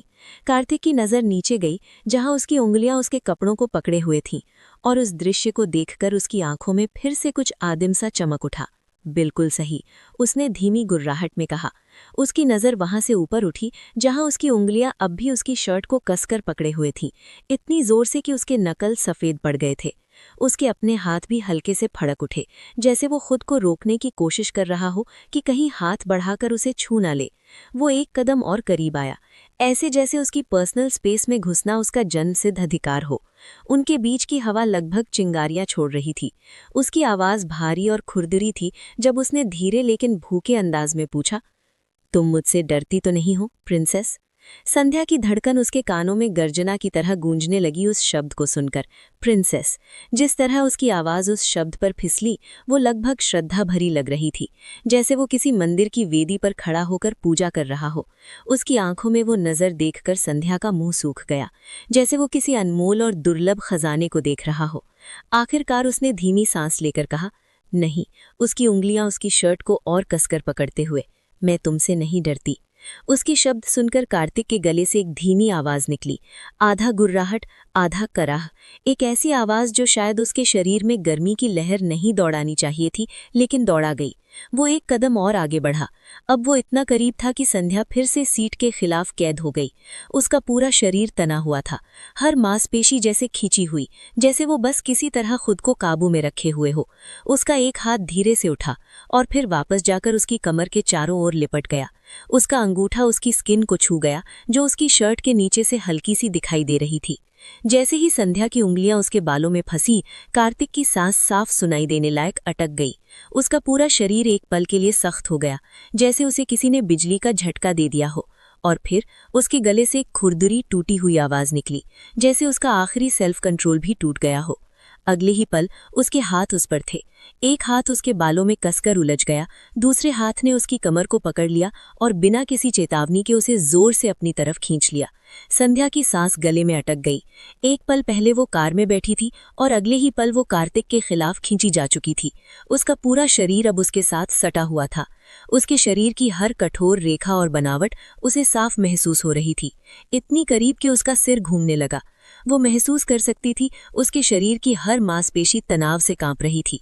वो एक उन्होंने फार्म हाउस में अपना टाइम एंजॉय किया था, लेकिन नेक्स्ट डे उन्हें घर जाना था, दादी, माँ और कुमुद से मिलने। इसलिए कार्तिक और संध्या घर अराइव हुए। कार्तिक दरवाजे पर खड़ा था, उसकी जॉ कसकर भींची हुई थी और उसके हाथ छाती पर क्रॉस थे जब वो अपने बचपन के घर के जाने पहचाने इंटीरियर को देख रहा था। उसे लगभग ऐसा लग रहा था जैसे दीवारों से उसके अपनी हंसी की गूंज वापस सुनाई दे रही हो, जैसे वो खुद को फिर से कॉरिडोर में दौड़ते हुए देख सकता हो, अपनी सिस्टर्स के साथ हर जगह मिसचिफ करते हुए। लेकिन अब सब कुछ उसे थोड़ा अजनबी सा लग रहा था। उसे अपने पीछे संध्या की प्रेजेंस महसूस हो रही थी। उसके बॉडी वॉश की हल्की सी फेमिलियर फ्रेग्रेंस उसकी सांसों में भर रही थी। उसका शरीर ऑटोमैटिकली टेंस हो गया, लेकिन उसने मुड़कर उसकी तरफ देखा भी नहीं। फिर वो संध्या को घर छोड़कर वापस बिजनेस के लिए निकल गया। संध्या अंदर आई और सबको ग्रीट किया। कार्तिक ने फ्रंट डोर से अंदर आते हुए संध्या की तरफ मुश्किल से एक नज़र डाली। उसका एक्सप्रेशन बिल्कुल अनरीडेबल था। कमरे में फैला हुआ टेंशन साफ महसूस हो रहा था। कमरे में मौजूद हर इंसान को लग रहा था कि कुछ ठीक नहीं है। संध्या थोड़ी ऑकवर्ड होकर दादी के पास खड़ी थी। उसकी उंगलियां उसके दुपट्टा से खेल रही थी जब उसने धीरे से ना और कुमुद को ग्रीट किया, लेकिन तुरंत किसी ने रिप्लाई नहीं किया। सब कार्तिक की पीठ को जाते हुए देख रहे थे, छुपी हुई क्यूरियोसिटी या शायद सस्पिशन के साथ। सीढ़ियों के पास पहुंचकर वो बस एक पल के लिए रुका और बुदबुदाया, डोंट वेट अप। लेकिन तभी अचानक उसने माया को देख लिया। कार्तिक वहीं जम गया। घर के अंदर थोड़ी दूर खड़ी माया को देखकर ऐसा लगा जैसे किसी ने उसके ऊपर बर्फ का पानी डाल दिया हो। उसकी आंखें तुरंत गहरी और ठंडी हो गईं। उसकी जॉ फिर कस गई। वो उसे ऐसे घूर रहा था जैसे वो आखिरी इंसान हो जिससे मिलने की उसने उम्मीद की थी। माया भी उसे देखकर एकदम स्थिर हो गई। उसका एक्सप्रेशन अचानक ऐसे बंद हो गया जैसे किसी ने पर्दा गिरा दिया हो। वो थोड़ा सरप्राइज्ड लग रही थी। उसकी नज़र एक पल के लिए संध्या पर गई, फिर वापस कार्तिक पर टिक गई। संध्या ने भी माया को देख लिया। माया यहाँ दादी, माँ और कुमुद से मिलने आई थी, लेकिन उसके मन में क्यूरियोसिटी भी थी। ये लड़की कौन है? संध्या की सांस हल्की सी अटक गई जब उसने आखिरकार माया को खड़ा देखा। उसकी प्रेजेंस पहले से टेंस हवा में जैसे चाकू की तरह घुस गई। जिस तरह कार्तिक अचानक स्टैचू की तरह खड़ा हो गया था, उससे उसका पेट हल्का सा मरोड़ गया। कुछ पल तक वो बस उसे ही देखती रह गई। माया ने हल्का सा सिर तिरछा किया। उसकी तेज आंखों में कुछ अनपढ़ा सा चमक रहा था जब वो संध्या के चेहरे को देख रही थी। आखिरकार उसने चुप्पी तोड़ी। उसकी आवाज़ स्मूथ थी, लेकिन उसमें हल्की खतरनाक धार थी। And who is this? दादी ने तुरंत कहा, संध्या बेटा। उन्होंने उसके हाथ पर हल्का हाथ रखते हुए कहा, ये माया है, कार्तिक की ओल्डेस्ट फ्रेंड। फिर उन्होंने सबकी तरफ देखते हुए थोड़ा जोर देकर कहा, ये दोनों साथ में बड़े हुए हैं। माया हल्का स्मर्क कर दी, जैसे ये बात उसके लिए कोई प्राइवेट जोक हो। कार्तिक बिल्कुल हिला तक नहीं। उसका एक्सप्रेशन पत्थर की तरह सख्त था। उसकी नज़रें माया की आंखों में सीधे जमी हुई थी। फिर दादी ने माया से कहा, और ये संध्या है, कार्तिक की वाइफ। माया का स्मग जम गया। उसका पूरा शरीर अस्वाभाविक रूप से स्टिफ हो गया। उसकी नज़र तुरंत कार्तिक पर गई, जैसे वो उसके चेहरे में कुछ पढ़ने की कोशिश कर रही हो। कार्तिक ने बस नाक से धीमी सांस छोड़ी, लेकिन माया ने देख लिया। उसकी जॉ हल्की सी और कस गई थी जब दादी ने संध्या को उसकी वाइफ कहा। कमरे में कुछ पल के लिए दम घोंट देने वाली खामोशी छा गई। फिर माया ने हल्की हंसी छोड़ी। उसकी आवाज़ में मॉक सरप्राइज था। वाइफ? Since when? दादी ने तुरंत कहा। इनकी शादी हो चुकी है, 2 हफ्ते हो गए हैं। ये सुनकर कार्तिक की जॉ फिर कस गई। उसे याद दिलाया गया कि हाँ, अब वो टेक्निकली मैरिड मैन है, और कमरे में मौजूद हर इंसान ये बात जानता था। 2 हफ्ते हो चुके थे जब उसने उस लीगल डॉक्यूमेंट पर साइन किया था और ये अरेंजमेंट ऑफिशियल हो गया था। माया फिर उसकी तरफ देखने लगी, जैसे वो समझने की कोशिश कर रही हो कि वो असल में क्या महसूस कर रहा है। फिर उसने कहा, "ओ, हाउ स्वीट, तुम दोनों ने इसे इतने समय तक सीक्रेट कैसे रखा?" इस सवाल पर कार्तिक का चेहरा कठोर हो गया, जैसे वो बस एक कदम दूर हो किसी चीज को तोड़ देने से। उसकी आवाज भारी और खतरनाक थी जब उसने दांत भींच कर कहा, "That's none of your damn business." माया फिर से स्मर्क कर दी। उसके गुस्से से उसे जरा भी फर्क नहीं पड़ा। वो एक कदम और उसके करीब आ गई। उसकी नजरें अब भी उसकी आंखों में थी। उसकी आवाज धीमी और निजी हो गई, "temper Kartik, remember your manners." Maya की बात सुनकर संध्या के अंदर कुछ तेज और बदसूरत सा चुभ गया, जैसे उसके पेट में किसी ने जलता हुआ तीर घुमा दिया हो। जिस तरह माया ने कहा, जैसे ये सब कोई मजाक हो, जैसे संध्या वहां खड़ी ही नहीं है। कार्तिक की रिएक्शन तुरंत आई। उसका पूरा शरीर सख्त हो गया। उसने माया की तरफ ऐसी नजर से देखा जैसे जमीन तक जल जाए। इनफ। माया पलक झपकी। उसकी आवाज में इतनी जहर भरी कठोरता की उम्मीद नहीं थी, लेकिन उससे पहले कि वो कुछ बोलती, दादी ने कमरे के दूसरी तरफ से जोर से गला साफ किया, "माया, मैनर्स।" और बस इसी पल से घर की हवा और भी भारी हो गई। एक तरफ कार्तिक की खामोश आंखों में छिपा गुस्सा, दूसरी तरफ माया की रहस्यमयी मुस्कान, और बीच में खड़ी संध्या, जो अब समझने लगी थी कि इस घर में सिर्फ यादें ही नहीं, कुछ अधूरे रिश्ते और पुराने राज भी छिपे हुए हैं। आखिर माया और कार्तिक के बीच ऐसा क्या है जो संध्या के दिल में बेचैनी पैदा कर रहा है? और क्या ये मुलाकात उनकी नई जिंदगी में कोई तूफान लेकर आने वाली है? ये सब जानने के लिए कल जरूर